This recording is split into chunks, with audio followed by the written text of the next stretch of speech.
the Orlando terror attack, President Obama is hitting back against critics like Donald Trump, who argues he's soft on terror. And today, he had some strong words for them.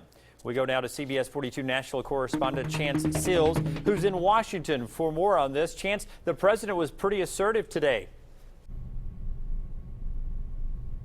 Jim, good evening. He certainly was, and this is a tone we don't normally hear from him.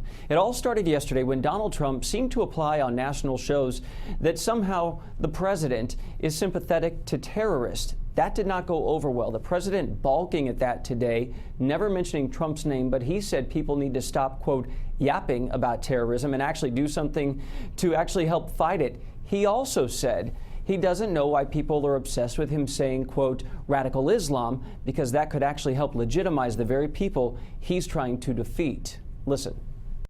If there's anyone out there who thinks we're confused about who our enemies are,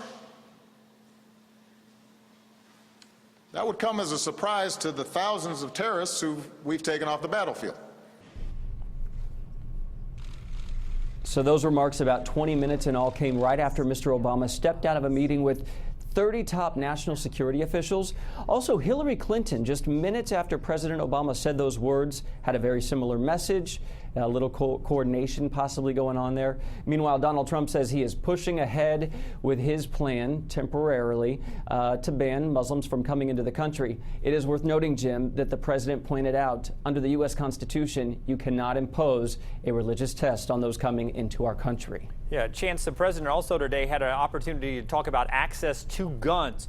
I'm wondering, will there be any action on that coming up in Congress?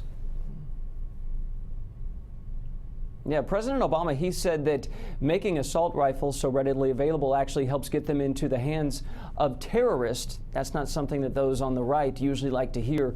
We know that House Republicans and Democrats heard from intelligence officials today. Tomorrow it's going to be the Senate. The top leader in the Senate, Mitch McConnell, he says he will work with Democrats to in some way keep those out of the hands of terrorists. What that will look like, we don't know just yet. An assault rifle ban looks extremely unlikely, Jim.